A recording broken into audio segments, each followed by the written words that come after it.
So when you hold the tambourine, first things first, what not to do. The hole that's here isn't for you to put your finger in for the grip. It's really hard to hold the tambourine that way. So you can simply put your thumb on top and your hand around. What we don't want is a lot of the drum head sound, and we want a lot of the jingle sound. So playing closer to the jingles is important. Now you can have your hand that's striking the head use your fingertips. Most commonly that's done, and there's a lot of different ways to do this. Do something that gets a consistent sound. I like to use my my middle finger and my ring finger together. Notice that I don't hold the tambourine way down here to play it. I want to hold it just like any other small percussion instrument, really where I have a lot of control of it, where I can see the music and the conductor at the same time. To dampen some of the head sound, I even have a little moleskin to kind of cut off some of the sound.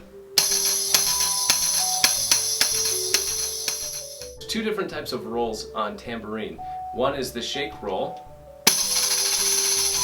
which is sound created by simply shaking the tambourine back and forth. It can be a little bit more complex than that, but one thing you want to do is, after you hit the tambourine, let that be the first part of your roll, and then go right into the shake.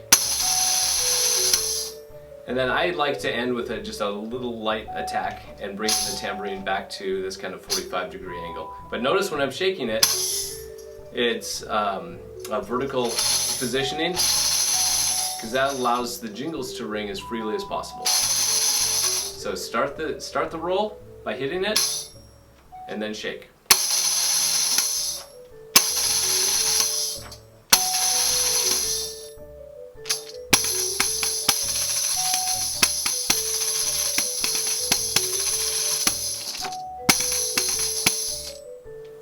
Another type of tambourine roll is called the thumb roll. Now this can be done with the thumb, or as I like to do it, I actually use my middle finger. But instead of shaking the tambourine itself, you rub your finger across the drum head.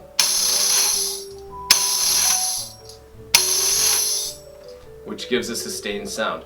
Now that can be great. One thing that can help with this is I'll rub a little bit of wax around the edges of the tambourine head. One idea, if you have 16 notes or something that you can't do just with one hand, is to actually place the tambourine on your knee and hands on top, and use your fingers to play toward the edge.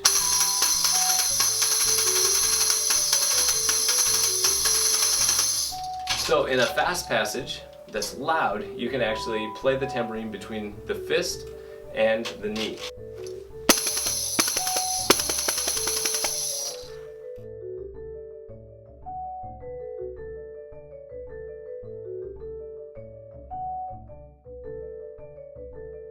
So those are a few ideas on playing the tambourine. I hope this helps.